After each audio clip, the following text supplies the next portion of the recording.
eu convido você a abrir aí o Evangelho segundo Lucas, no capítulo 12. Mandar um abraço aí para nossa irmã Elizabeth de Alumínio, né, que está aqui nos acompanhando. Deve estar bem frio lá em Alumínio, lá é mais frio do que aqui. Beijo no seu coração, viu, Beth? Sentimos saudade de você aí, por não te ver um domingo só, viu? Saiba disso. Lucas 12, 35 a 40, diz assim o texto sagrado: cingido esteja o vosso corpo e acesas as vossas candeias, sede vós semelhantes a homens que esperam pelo seu Senhor, ao voltar ele das festas de casamento, para que quando vier e bater a porta, logo lhe abram.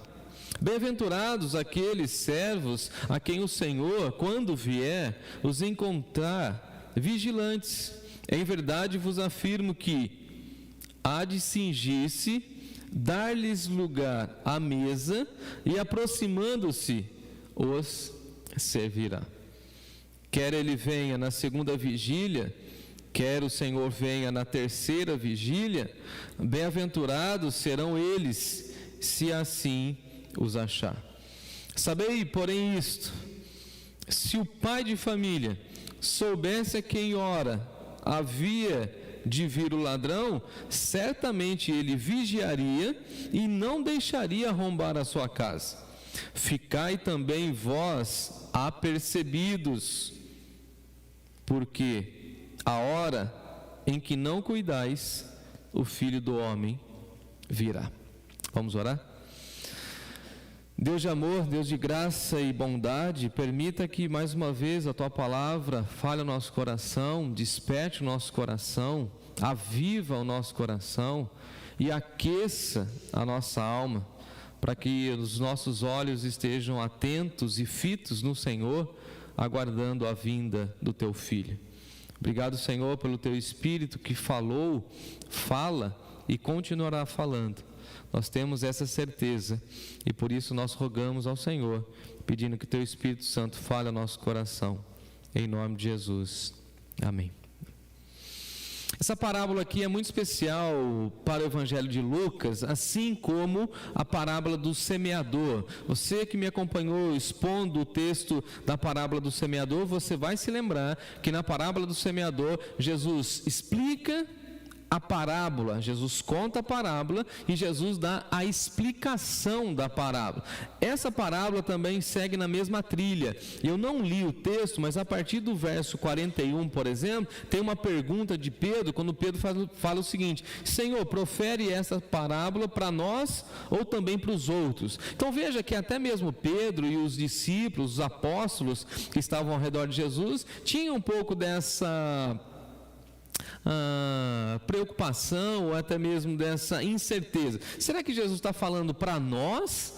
Ou será que Jesus está falando somente para a multidão? Isso se aplica para nós? Isso se aplica para a multidão? Esse discurso é um discurso interno? É um discurso para todos? E veja que depois, na sequência do texto, Jesus vai explicar isso e se for possível nós veremos isso em outro momento. Mas é claro que todas as palavras de Jesus servem para nós, para todos os seus discípulos, para os incrédulos, e deve despertar em nós reflexões profundas. Então, a ideia básica de Jesus ao contar parábolas, ao usar essas metáforas, essa linguagem mais do cotidiano, era fazer com que as pessoas entrassem na história, vivenciassem a história e ficassem pensando na história.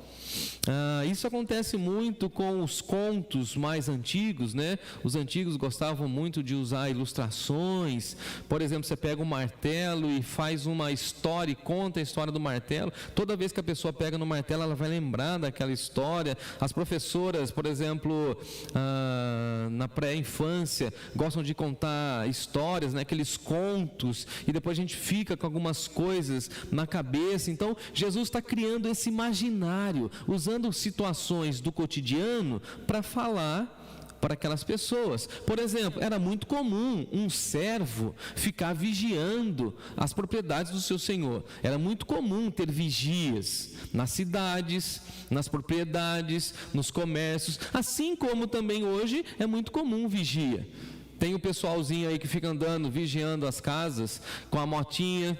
Tem quem mora em condomínio, tem o pessoal na guarita que fica vigiando, não pode dormir. Tem outros que andam com aquele carrinho dentro do condomínio. Tem quem mora em prédio, tem o porteiro, tem o vigia. Quem trabalha em grandes empresas, tem o pessoal da guarita que fica vigiando. Então, veja que essa imagem é uma imagem que nós conhecemos, a imagem da pessoa que fica aguardando. E aqui Jesus vai falar o seguinte: o ponto central da parábola é o seguinte: a vigilância. Em diversos contextos, em diversas parábolas, Jesus fala para nós a respeito da vigilância. Mas um momento que eu acho muito marcante nos evangelhos é quando Jesus está no Getsemane, aquele momento derradeiro de Jesus. Jesus chama os seus discípulos para orar e eles não conseguem orar com Jesus, eles não têm a mesma dinâmica de oração de Jesus. Parece que a espiritualidade deles não alcança aquele momento de Jesus, e aí Jesus se volta para eles enquanto eles estão dormindo e fala assim: por que vocês estão dormindo? Você se lembra disso? Pedro e os demais dormiram. Por que vocês estão dormindo? Levantai-vos e orai, para que vocês não entrem em tentação, para que vocês não vivam tentados. Vocês precisam orar, vocês precisam descansar nos momentos certos, nos momentos adequados. Mas há outros momentos que o que está em pauta é a vigilância, é a oração, porque vocês certamente sofrerão tentações. E para a gente fugir das tentações, nós precisamos levantar, orar. É isso que Jesus nos ensina. No Evangelho de Mateus, por exemplo, nós temos a expressão de Jesus assim: vigiai e orai. Essa é a receita de Jesus. Você vigia e ora, para que você não entre em tentação. Nós precisamos lembrar que Jesus disse: o espírito na verdade está pronto, mas a carne é fraca. E Jesus está falando dentro do contexto de oração. Ou seja, como nós, crentes, vigiamos ou mantemos um padrão de vigilância, se não por meio da oração, se não por meio da intimidade com o nosso Deus. Então Jesus inicia a parábola aí no verso 35, falando de duas realidades. Jesus fala do corpo e Jesus fala da alma. Olha que interessante. Tem muita gente que pensa que somente a alma é importante, mas a nossa alma está no corpo. Eu sempre digo isso. Nós não somos fantasmas, correto? Nós temos um corpo. A nossa alma está no corpo. A nossa alma é valiosa para Deus, mas enquanto aqui em vida, nós estamos no corpo. E aí veja que interessante, ele fala o seguinte, verso 35: cingido esteja o vosso corpo. E aí então, fazendo a lição de casa, pensando nessa expressão cingir, cingir era a pessoa erguer a roupa e fixar o cinto. A ideia aqui é a prontidão e disposição. Lembrando, venha comigo, naquela época não se usava calça e uma blusa. Por exemplo, hoje eu estou de calça e estou com uma blusa.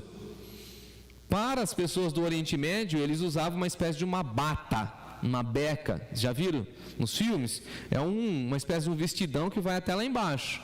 Os homens, para se diferenciar das mulheres, o que eles faziam? Quando eles se levantavam, eles colocavam um cinto. Você vai se lembrar que é essa expressão usada pelo evangelista João, que Jesus se cingiu, ou seja, ele se vestiu, colocou o cinto e foi lavar os pés dos discípulos. Então, quando eles se sentavam para comer, para aquele cinto não ficar apertando, lembrando que eles sentavam no chão, eles soltavam lá aquelas vestes. Então Jesus está falando o seguinte: que você esteja pronto, que seu corpo esteja pronto. Pronto para quê? Pronto para vigiar, pronto para manter acesa as candeias, e nós já estudamos a respeito da candeia. Agora veja que interessante, lâmpada acesa aqui no grego significa o seguinte: queimando continuamente, ou seja, a sua alma precisa estar acesa. Em outras palavras, o que Jesus está dizendo é o seguinte: discipline o seu corpo, para o seu corpo ter a canseira na hora certa e ter disposição para a hora certa, para que o seu corpo esteja disposto. Um exemplo, quando você falar assim: hoje eu não vou dormir, hoje eu vou orar, e quem manda sou eu, e você vai disciplinar o seu corpo. Essa semana eu vou fazer jejum, um exemplo. E aí você disciplina o seu corpo. O que Jesus está falando é o seguinte: prepare o seu corpo, porque a nossa espiritualidade também tem esse cuidado com o corpo, porque nós estamos no corpo, e nós sabemos disso. Por exemplo, você pode estar cheio de desejo de orar, mas se você estiver muito cansado, você vai conseguir orar? Consegue orar? Você chegou do trabalho assim, bem quebradão, Mário, aquele dia terrível, você vai falar assim: não, vou passar 3 horas de joelho orando. Vai, Rafael, depois de subir em andaime 20 vezes no dia, você vai chegar lá e vai dormir. O que Jesus está falando? Então aproveita outro momento, de manhã, quando você acorda disposto. Dá. Então o que Jesus está falando é o seguinte: mantenha a chama acesa, a espiritualidade acesa. Não deixe a luz do Evangelho se apagar dentro do seu coração. E aí Jesus vai fazer uma comparação no verso 36, quando ele fala o seguinte: sede vós semelhante aos homens que esperam seu Senhor, porque esse Senhor, depois da festa do casamento, ele volta e bate a porta. Então ele é o dono, ele foi para a festa do seu casamento, mas o Senhor volta, e quando ele volta, ele bate a porta. Olha que interessante o que Jesus está dizendo: Deus não arromba a porta do nosso coração.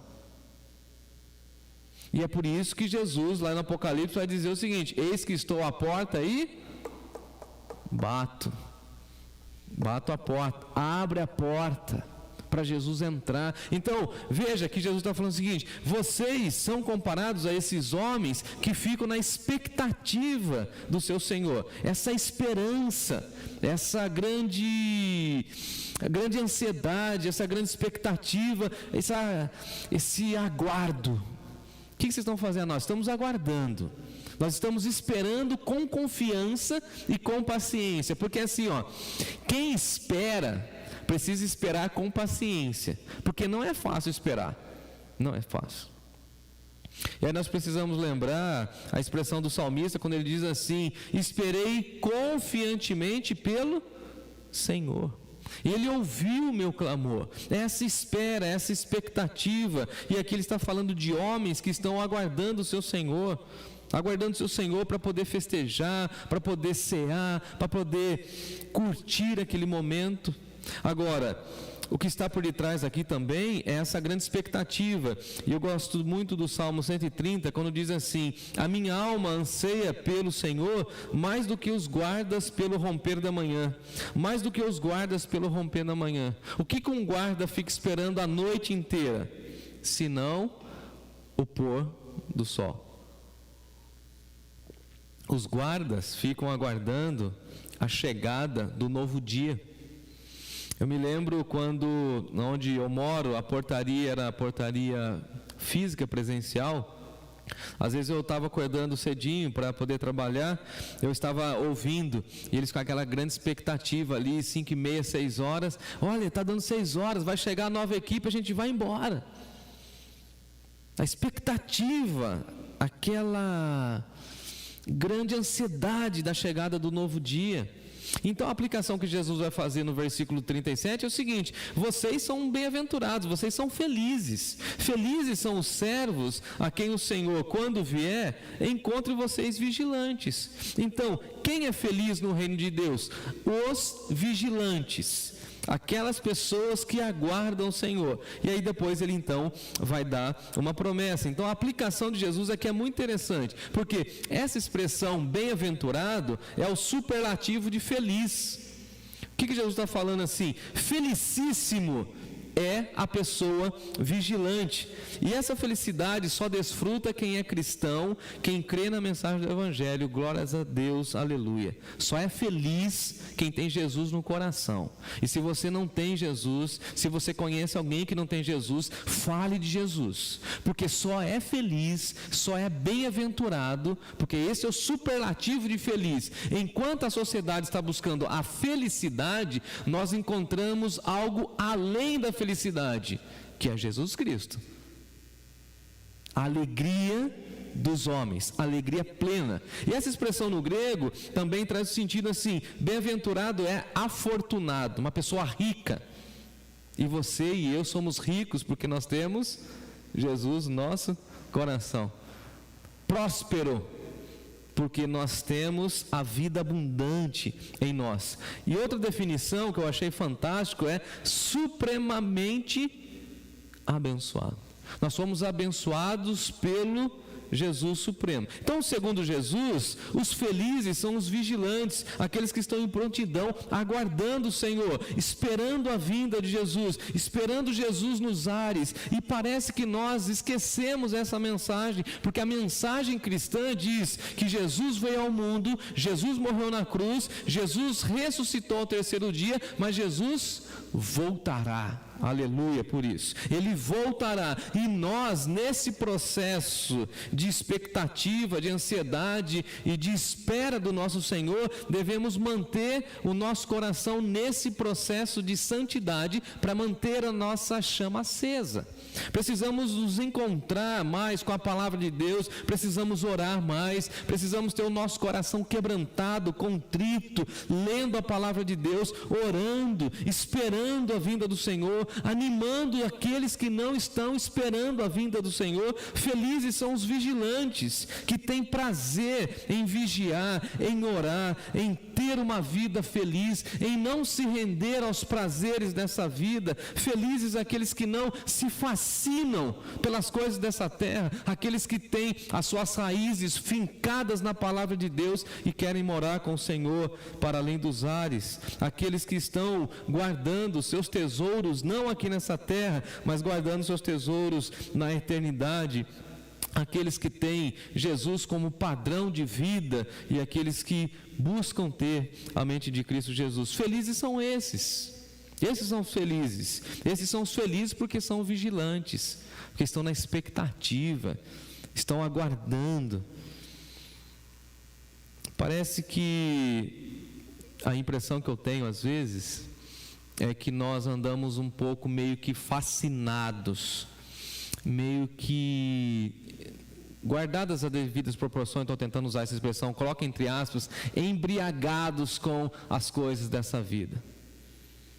A nossa igreja tem sido uma igreja muito ativa, muito relevante, e não estou falando do nosso cenário local, mas a igreja, de uma certa maneira, está dormindo. Haja vista que Paulo já escreve isso e vai falar aos Efésios: desperta, ó tu que dormes, e Cristo vai te iluminar. Vocês estão dormindo. E tem muita gente dormindo, pensando que Jesus não voltará, pensando que não haverá um fim, pensando que não haverá julgamento, pensando que não haverá tudo aquilo que a Bíblia diz. E se a Bíblia diz, tudo aquilo que a Bíblia diz irá se cumprir. Passarão céus e terra, mas a minha palavra há de permanecer. Jesus disse isso. Então felizes são aqueles que vigiam, aqueles que oram, aqueles que aguardam a vinda de Jesus, aqueles que evangelizam, na certeza de que, assim como eu vou gozar das benesses dos céus, eu quero levar outros amigos, irmãos, animar pessoas, orar com fervor, me preparar constantemente, porque eu não sei a hora que o Senhor virá. Os vigilantes são aqueles que vivem bem, aqueles que dedicam o seu tempo para as coisas boas, as coisas relevantes, e não para as coisas fúteis dessa vida. Não desperdiçam seus dias, não desperdiçam as suas saúdes, não desperdiçam tempo, não desperdiçam recurso.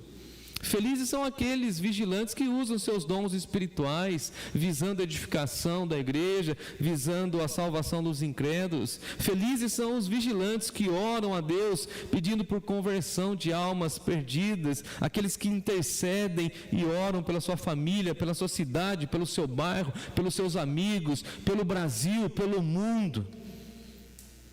Agora, Jesus declara uma linda promessa, e eu não sei se eu consigo ler essa promessa. 37. Em verdade vos afirmo que Ele, esse Senhor, há de cingir-se, dar-lhes lugar à mesa, e aproximando-se de vocês, os servirá. O que Jesus está falando é o seguinte: se vocês forem encontrados fiéis, e se vocês receberem do Senhor essa expressão, servo bom e fiel, sabe o que o Senhor Jesus vai fazer? Olha o que o texto diz. Ele vai se vestir de garçom. E nós não merecemos nada disso, gente bonita. Ele vai dar um lugar para nós à mesa. Lembrando que o Apocalipse vai dizer que nós estaremos na bodas do Cordeiro, com todos os salvos durante toda a história da humanidade. Imagina Jesus diante de todos, puxando uma cadeira para você, aproximando você, miserável pecador, salvo pela graça, colocando você na cadeira e servindo você, e Jesus batendo no seu ombro, falando assim: bem-vindo, meu filho, à casa do Pai. Eu vou te servir. Você está agora nas bodas do Cordeiro. Essa é a promessa. Então, qual que é a promessa para aqueles que vigiam? Qual que é a promessa para aqueles que oram? Qual que é a promessa para aqueles que permanecem fiéis na palavra de Deus? Qual que é a promessa daqueles que não dormem diante de tantas situações complexas que nós vivemos? A promessa é que o nosso Senhor, o Senhor Jesus, aquele que morreu na cruz, aquele que ressuscitou, aquele que nos buscará, estará nos servindo na glória de Deus. Que bênção, que bênção. Haja vista que João, no Apocalipse, não consegue descrever. O anjo fala para ele: escreve aí, João. E João fala o seguinte: bem-aventurados, felizes aqueles que são chamados à ceia das bodas do Cordeiro. Então se sinta feliz. Se você precisava de uma boa notícia, meu irmão, minha irmã, a boa notícia é essa: você não merece nada, mas Deus te ama tanto que te deu a salvação, vai te levar com Jesus, e lá na eternidade, nas ruas de ouro, lá em Jerusalém, ou na Nova Jerusalém, você tem uma cadeira lá na mesa das bodas do Cordeiro. Alguém vai estar lá na entrada da festa, conferindo, e vai olhar lá a lista, né? Vai pegar o livro da vida, vai olhar lá: irmão Carlos Leister, pega sua cadeira lá. Mário Fernandes, sente-se aqui, ó. Rafael, Rafael. Jefferson Cristianini, pecador, lavado pelo sangue do Cordeiro, aqui seu lugar. Imaginou isso? Você consegue imaginar isso? Promessa de Jesus. E às vezes a gente fala assim: eu estou firme na promessa de Jesus. Essa é a promessa. Então por que que nós vigiamos e oramos? Porque nós aguardamos algo maior, imensurável, inenarrável. Eu não sei como será, eu só sei que será belo, estupendo, tremendo, grandioso. Como será ver a face do meu Senhor? Como será ouvir a minha voz pela voz de Jesus? 38. Quer ele venha na segunda vigília, quer ele venha na terceira, bem-aventurados serão aqueles que ele os achar. Porque tem muita gente que fica tentando datar e colocar prazo, dia, hora, né? Desde a minha adolescência eu ouço isso: não, Jesus vai voltar dia tal, não, Jesus vai voltar dia tal. E os judeus fracionavam a noite em 3 momentos. Do primeiro momento, das 6 até as 10, a primeira vigília; a segunda vigília, das 10 até as 2 da manhã; e a terceira vigília, até marquei aqui, das 2 até as 6. O que ele está falando é o seguinte: não importa o horário, não importa o dia, o que importa é que você precisa estar preparado, ou no mínimo em processo de preparação. E uma pergunta incômoda: você está pronto? Se Jesus viesse buscar você hoje, você estaria pronto? Você está no processo de preparação? Quando a gente vai numa funelaria, por exemplo, eu que gosto muito de andar por aí, chego lá para o meu amigo Marco e falo assim: ô Marco, como que está esse carro aqui? Esse carro aí está em preparação. Por que você não pintou ele aí? Não, eu preciso preparar. Teve uma batida, então me explica o processo. Aí ele me explicou: não, esse aqui bateu, então eu vou puxar a lataria, depois vou passar a massa plástica, vou lixar, vou chegar no nível, depois vou passar o prime, depois vou lixar o prime, vou dar um fundo, depois eu venho com a tinta, depois eu venho com o verniz. Aí eu falei: então não é só chegar e pintar? Ele falou: não, tem que ter um processo de preparação. E é esse processo, amados irmãos, que nós estamos passando nessa vida. E nós precisamos nos preparar. Quando você vai fazer um exame, você não se prepara? Quando você vai fazer uma cirurgia, você não se prepara?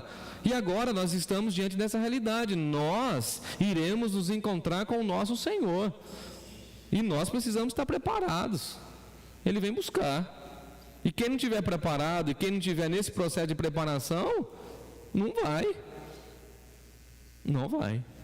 E aí ele finaliza o seguinte, 39, sabem porém isso, se um pai de família sabe que o ladrão vem naquela hora, ele dorme.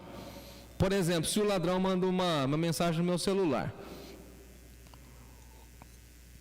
vou imaginar um ladrão moderno, ele manda uma mensagem no meu celular e fala assim: Gerson, eu vou roubar seu carro na frente da igreja, hoje às 9 horas, o que eu vou fazer? Eu vou ficar lá na frente olhando para o carro, falando: vamos ver se o cara vai vir na minha frente roubar, porque ele me avisou. Como eu não sei que dia nem que hora que o ladrão vem, o que eu faço? Deixo o meu carro lá. Como eu tento ser um pouco prudente, ponho o alarme, pago o seguro, mas não sei que dia que o ladrão vem. Que dia que o ladrão vai vir e vai arrombar a minha casa, vai entrar na minha casa? Não sei. Você não sabe, você não tem essa certeza. E aí Jesus usa essa expressão. Da mesma maneira que você não sabe quando o ladrão vem, você também não sabe que dia eu venho.